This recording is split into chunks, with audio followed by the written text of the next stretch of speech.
Start. Hello students, তোদের তো বোর্ডের ক্লাস স্টার্ট হয়ে গেছে। বোর্ডের ক্লাসের স্টার্টের সময় আমি বারবার বলেছিলাম যে আমাদের কিন্তু কম্পিটিটিভ এক্সাম, বিশেষ করে যারা জেই বা নিট দেবে বা আদার কম্পিটিটিভ এক্সাম দেবে, তাদের কিন্তু মে মাসের ফার্স্ট উইক থেকে স্টার্ট হবে। তার জন্য এপ্রিল মাসের শেষ উইকে যেটা আছে, সেই শেষ উইকে আমাদের কিন্তু একটা অ্যাডমিশন টেস্ট চলবে। আমি অলরেডি কিন্তু ডেট অ্যান্ড টাইম ঘোষণা করে দিয়েছি। টেস্টগুলো থাকবে 27 তারিখে থাকবে আফটার 4 PM, একটা 29 তারিখে থাকবে আফটার 4 PM, একটা 30 তারিখে থাকবে আফটার 4 PM। ওকে, ওই টেস্টের উপর বেস করে আমি কিন্তু দুটো ব্যাচ সিলেক্ট করব। একটা ব্যাচ থাকবে স্যাটারডে 6:30 থেকে আপ টু 8 PM পর্যন্ত 1.5 আওয়ারের ক্লাস, আর একটা থাকবে থার্সডে থাকবে 6:30 থেকে আপ টু 8 PM পর্যন্ত, সেটাও কিন্তু 1.5 আওয়ারের ক্লাস। আচ্ছা, এই ক্লাসে কি কি থাকবে তোদের সেটা সম্বন্ধে আমি একটু ডিটেলে যাচ্ছি। ভালো করে দেখে নে তোরা। একদিন নিশ্চয়ই তোরা বোর্ডের ক্লাসটাকে এনজয় করছিস ভালোভাবে এবং অনেকটা ডেপথ হয়ে গেছে, এবং তোদের আমি ম্যাথামেটিক্যাল টুলসও শিখিয়েছি আলাদাভাবে, এবং অনেকটা বেশ ইন ডেপথেও আমি ডাইমেনশন শিখিয়েছি, যেটা কিন্তু বোর্ড প্লাস লেভেলে শিখিয়ে দিয়েছি অলরেডি। আর যে কোশ্চেনটা থাকবে সেটা কিন্তু ওই ডে 1 অ্যান্ড ডে 2 ক্লাসের উপর কিন্তু কোশ্চেনটা থাকবে। আচ্ছা, আমাদের এই যে এক্সট্রা অ্যাডভান্সের যে ক্লাসটা থাকবে, যেটা ফর নিট অ্যান্ড জেইর জন্য, সেটা কি কি জিনিস থাকবে, কি কি জিনিস আমি প্রোভাইড করব, কিভাবে তোদের ক্লাসটা নেব, কিভাবে তোদের বেটার রেজাল্ট করাবো, এবং উইদিন 1000 অল ইন্ডিয়া র্যাঙ্ক করার জন্য আমি চেষ্টা করব, সেটা আমি এখানে ডিটেলে এক্সপ্লেন করছি। গার্জেনরাও একটু ভালো করে ফলো করবেন, কারণ বুঝতে পারবেন যে অন্য জায়গায় ক্লাসের থেকে ডিফারেন্সটা কি আসবে। প্রথমেই আমি বলছি আমার ক্লাসরুমে যেটা থাকবে সেটা হচ্ছে mainly MCQ practice class. MCQ practice বা এমসিকিউ শর্টকাট টেকনিক যে ক্লাসটা, সেটা কিন্তু সবথেকে vital. Special MCQ solving class. সেখানে কি থাকবে, আমরা এতদিন একটা কোশ্চেন কিন্তু অনেক বড়ভাবে সলভ করেছি, 1 পাতা 1.5 পাতা করে সলভ করেছি। এখানে উইদিন ফিউ সেকেন্ড আমরা কিভাবে সলভ করব, কিভাবে শর্টকাট টেকনিক অ্যাপ্লাই করব, সেই ট্রিকগুলো কিন্তু বলবো। সেই ট্রিকগুলো কোনো বইয়ে লেখা থাকবে না বা কোনো কিছু জায়গায় থাকবে না। এটা কিন্তু যে যার নিজস্ব বড় বড় টিচারের ক্যারি।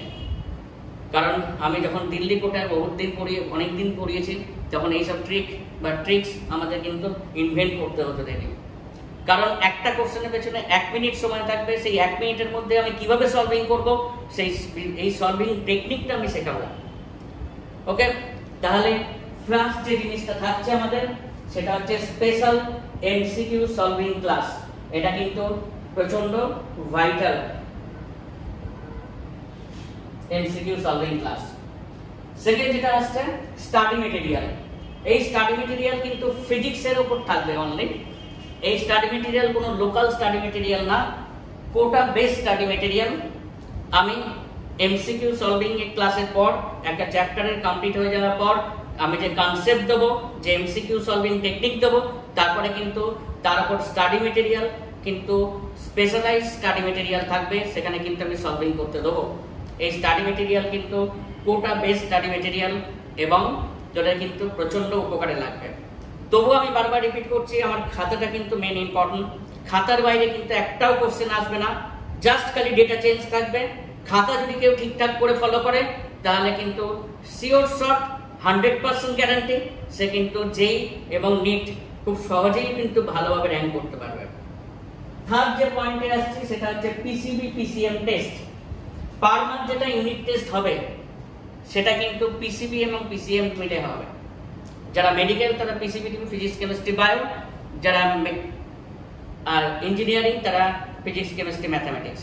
তুই বলবি, আপনি তোরা বলতে পারিস যে আপনি তো ফিজিক্স পড়াচ্ছেন, কেমিস্ট্রি বায়ো বা কেমিস্ট্রি ম্যাথামেটিক্স কোথা থেকে করবো? তোরা রেসপেক্টিভ টিচারের কাছে পড়ছিস, আমি যখন সিলেবাস দেবো সেই রেসপেক্টিভ টিচারের রেসপেক্টে কেমিস্ট্রি বায়ো বা কেমিস্ট্রি ম্যাথামেটিক্স কি হচ্ছে আমি তোদের কাছ থেকে জেনে নেবো। সেই অনুযায়ী কিন্তু আমি সিলেবাসটাকে নিয়ে আমি কিন্তু কোশ্চেন সেট করব। কোশ্চেনটা যদিও আমি সেট করবো না, কোশ্চেনটা কিন্তু কোটা থেকে আসবে। ইভেন ফিজিক্সের কোশ্চেনও আমি করবো না, কারণ আমি জানি আমি কি পড়িয়েছি, সেই অনুযায়ী তোরা পারবি। কিন্তু আমি সেই কোটা থেকে কিন্তু কোশ্চেনগুলোকে মানে ইম্পোর্ট করব। তাই জন্য তোদের ক্ষেত্রে এটা কিন্তু প্রচন্ড একটা ইম্পর্টেন্ট। নেক্সট কিন্তু পার মান্থ যেটা থাকবে সেটা হচ্ছে ইউনিট টেস্ট, মক টেস্ট, সেটা কিন্তু পিসিবি এবং পিসিএম নিয়ে হবে, আমি আগেই বলেছি। আর এভরি 2 উইক মান্থলি দুটো করে ফিজিক্সে কিন্তু শর্ট টেস্ট থাকবে, সেটা কিন্তু আমরা ক্লাসের মধ্যেই বা ক্লাসের পরে বা অন্য টাইমে দিয়ে দেবো। ধর একটা চ্যাপ্টারের অর্ধেক বা একটা চ্যাপ্টার কমপ্লিট হলো, সেখানে কিন্তু জাস্ট ফিজিক্সের শর্ট টেস্ট আমরা কিন্তু দেবো, কিন্তু মানে ধর 1 বা 1.5 মাস ছাড়া আমাদের যে ইউনিট টেস্ট থাকবে সেগুলা কিন্তু পিসিবি বা পিসিএম নিয়ে হবে। আমি প্রথম দিনই ক্লাসে তোদের কিন্তু সেই টেস্টের যে লিস্টটা কোন কোন ডেটে প্রবাবল কোন কোন মান্থে হবে সেটা আমি কিন্তু দিয়ে দেবো। থার্ড যেটা থাকবে সেটা হচ্ছে অনলাইন টেস্ট।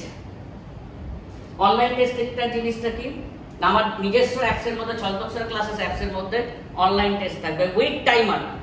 একটা কোশ্চেন যে 1 মিনিট টাইম, সেই টাইমার সেট করে কিন্তু অনলাইন টেস্ট থাকবে। আমি বারবার কথাটা মেনশন করছি, যারা কিন্তু এই সব এক্সাম ক্র্যাক করতে পারে না, তারা যে বাজে ছেলে তা একদমই না, প্রপার কিন্তু প্রসিডিওর ফলো করে না। বারবার আমি বলছি, বোর্ড এক্সামটা হচ্ছে টেস্ট ম্যাচ, এটা হচ্ছে টি20 ম্যাচ। সো টি20 ম্যাচকে আমাকে যদি জিততে হয় তাহলে কিন্তু আমাকে রান করে বেরিয়ে যেতে হবে অনেক কম সময়। এটাও ঠিক তাই জিনিস, আমাদের রিফ্লেক্স বাড়াতে হবে। রিফ্লেক্স বাড়ানোর জন্য টাইম ম্যানেজমেন্টটা অত্যন্ত ভাইটাল। সেই টাইম ম্যানেজমেন্টটা আমি কিভাবে করব না, আমরা কিন্তু জাস্ট টাইমার সেট করে প্র্যাকটিস করব।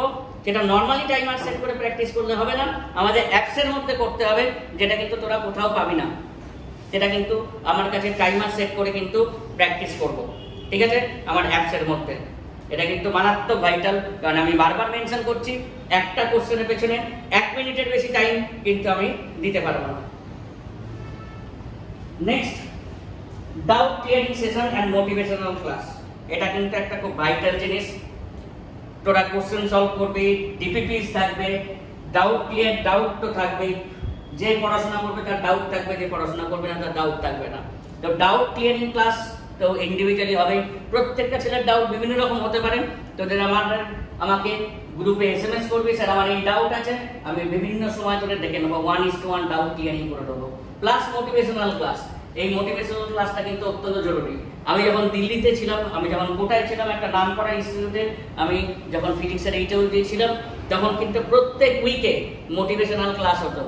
সন্দীপ মাহেশ্বরীর হতো, বা বড় বড় প্লেয়ারদের, ধোনিকে নিয়ে আসতো বা মেরি কমকে নিয়ে আসতো, জাস্ট স্টুডেন্টদের মোটিভেট করার জন্য।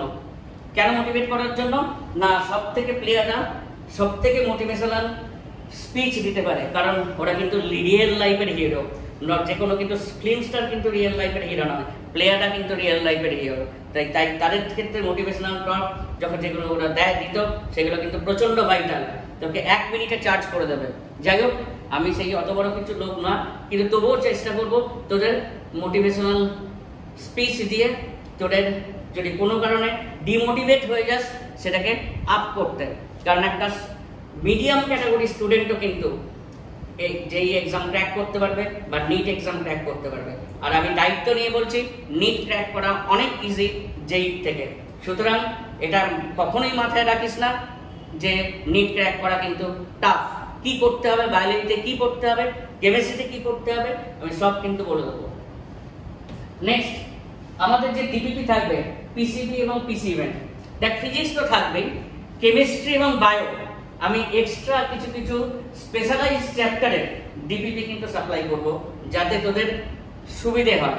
এগুলো কিন্তু নর্মাল নয়, এগুলো কিন্তু কোটা বেসড, এবং ম্যাথসের কিছু স্পেশাল চ্যাপ্টারে। আর রেগুলার পারফরমেন্স মনিটরিং, আমি আগেই বলেছি, তোরা যখন বোর্ড দেখছিস, বোর্ডের যখন এক্সাম দিচ্ছিস, এখন জাস্ট মনে হয় একটা এক্সাম দিচ্ছিস, দেখবি যে বোর্ডের যখন 4টে এক্সাম হয়ে যাবে, মান্থলি 4টে এক্সাম হয়ে যাবে, তোদের দেখবে যে ম্যাম তোদের লিস্ট নিয়ে ফেলবে যে 4টে এক্সামে তোরা কি কি পেয়েছিস, পারফরমেন্স বাড়ছে, আপ করছে, আর ডিগ্রেড করছে। সেই অনুযায়ী তোদের নিয়ে আলাদাভাবে আমি বসবো। প্লাস কোনো কারণে যদি পারফরমেন্স ডিগ্রেড করে, সেখানে আমরা আলাদা করে স্পেশাল ক্লাস দিয়ে বা তোদের এক্সট্রা এক্সাম নিয়ে সেই চ্যাপ্টারের উপর বেস করে তৈরি করব। আলটিমেটলি উদ্দেশ্য কি, তোদের একটা বড় জায়গায় নিয়ে যাওয়া। এটা মাথায় রাখবি যে আমাকে সবসময় যেই বা নিট ক্র্যাক করতে হবে।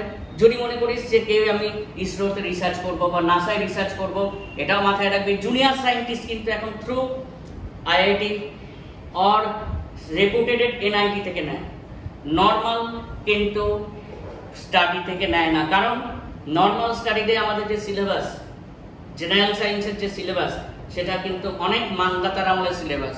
সুতরাং আইআইটিতে যে সিলেবাস, ইন্টিগ্রেটেড এমএসসির যে সিলেবাস, যেটা জ্যাম দিয়ে ঢোকে, আইআইটি জ্যাম দিয়ে ঢোকে, বা মনে করিস না যে আইআইটি খালি ইঞ্জিনিয়ারিং পড়ানো হয়। আইআইটিতে মোটামুটি 4000 মতো সিট যেটা আছে সেটা বিটেক অ্যান্ড বিইর জন্য, বাকি যেটা থাকে এক্সটেন্ডেড থাকে আপ টু 8000 পর্যন্ত সিট টাঙায়, সেটা কিন্তু ইন্টিগ্রেটেড এমএসসি। ওই কিন্তু এমএসসি ক্ষেত্রে কিন্তু ইন্টিগ্রেটেড এমএসসি অনেক কিন্তু প্রেস্টিজিয়াস। কেন অনেক প্রেস্টিজিয়াস? কারণ তুই ডাইরেক্ট ফরেনে কিন্তু রিসার্চে চলে যাবে, ডাইরেক্ট ফরেনে রিসার্চে চলে যাবে। যাই হোক, আমি অনেক জিনিস কিছু বললাম। তাহলে এখানে ফি স্ট্রাকচার কি থাকছে একটু দেখে নেন। এখানে ফি স্ট্রাকচার কি থাকছে? ফি স্ট্রাকচার দেখ, যেহেতু তোরা ইনাউ স্টুডেন্ট, তাই ফি স্ট্রাকচারটা তোদের বোর্ডের যা থাকছে সেটাই থাকছে, দ্যাট ইজ 700 পার মান্থ। তার মানে দুটো মিলিয়ে হয়ে যাচ্ছে 1400, প্লাস তোদের একটা 4000 রুপিস অ্যাডমিশন ফিস আছে 2 বছরের জন্য। সেটা তোরা দুটো ইনস্টলমেন্টে দিতে পারিস। আর কেউ যদি সিঙ্গেল ইনস্টলমেন্টে দিস তাহলে কিন্তু তার ক্ষেত্রে 10% ডিসকাউন্ট আছে। এটা যেটা বলছি সেটা তোদের জন্য না, গার্জিয়ানকে একটু নক করবি। তাহলে কি হচ্ছে, যেহেতু তোরা ইনাউ স্টুডেন্ট তাই তোদের 700 পার মান্থ থাকছে এক্সট্রা করে। তাহলে বোর্ডের 700 প্লাস কম্পিটিটিভ এক্সামের জন্য 700, দ্যাট ইজ 1400 পার মান্থ। যারা আউটসাইডার, যারা খালি নিট পড়তে আসছে বা যাদের খালি জেই পড়তে আসছে, তাদের ক্ষেত্রে ফিসটা কিন্তু মোর দ্যান 1000। যেহেতু তোরা ইনহাউস স্টুডেন্ট তাই এটার পরিমাণটা কিন্তু অনেক কম। প্লাস একটা 4000 রুপিস অ্যাডমিশন ফিস থাকছে, যেটা তোরা দুটো ইনস্টলমেন্টে নিতে পারিস, ফার্স্ট মান্থে একটা আর একটা মান্থ তার পরের মান্থে একটা। আদারওয়াইজ যদি কেউ ফুল পেমেন্ট করিস তাহলে 10% ডিসকাউন্ট থাকছে 4000 এর উপর। ক্লিয়ার সবার ক্ষেত্রে? আগের বছর তোরা জানিস তোদের কাছে যে বোর্ডের মেটেরিয়াল গেছে, সেই বোর্ডের মেটেরিয়ালে তোরা নিশ্চয়ই রেজাল্ট আমার দেখতে পেয়েছিস, কতজন নিট পেয়েছে, কতজন জেই পেয়েছে, নিশ্চয়ই দেখতে পেয়েছিস। আমার হাত দিয়ে প্রায় 30,000 উপর ডাক্তার বেরিয়ে গেছে, প্রায় 200-র উপর আইআইটিএন বেরিয়ে গেছে, এবং নর্মাল ইঞ্জিনিয়ার এনআইটি বা নর্মাল যেসব গভর্নমেন্ট কলেজে সেটাও মানে 50-60 হাজারের উপর বেরিয়ে গেছে, তার কোনো ঠিক নেই। কারণ আমার প্রায় 18 ইয়ার্সের উপর এক্সপিরিয়েন্স থেকে আমি বলছি। ওকে, আমিও খুব লো লেভেল থেকে উঠে এসেছি, এই জন্যই মোটিভেশনাল টকগুলো ভালোভাবে দিতে পারি। এরকম জায়গা থেকে উঠে এসেছি যেখানে আমি দুবেলা ঠিক মতো খেতে পেতাম না, সেই জায়গা থেকে আজকে উঠেছি। যদিও মনে করি না আমি সেই জায়গায়, যে জায়গায় যেতে চাই সেই জায়গায় উঠে এসেছি। যাই হোক, আর একটা জিনিস, এবছরের আমি যেই রেজাল্ট বলছি, এবছরের যেই রেজাল্ট যেটা জানুয়ারি মাসে হয়েছে, 99.97 পার্সেন্টাইল হাইয়েস্ট, 99.97 পার্সেন্টাইল হাইয়েস্ট, এবং 99 পার্সেন্টাইলের উপর আমার কাছে 10 জন আছে। তাহলে বুঝতেই পেরেছিস যে কতটা ভালো রেজাল্ট হয়েছে। আর দেরি নয়, তোরা আমাকে তাড়াতাড়ি নক কর যে কারা কারা যেই ক্লাস বা কম্পিটিটিভের ক্লাস করবি। আর সেকেন্ড থিং, যে 27 এপ্রিল, 29 এপ্রিল অ্যান্ড 30 এপ্রিল, এই 3টে দিনের মধ্যে এক্সাম কমপ্লিট কর। যে একটা ছোট্ট অ্যাডমিশন টেস্ট আছে, অ্যাডমিশন টেস্টটা মোটামুটি তোদের 10টা কোশ্চেন থাকবে, 40 মার্কস থাকবে, কাট অফ মার্কস থাকবে 15।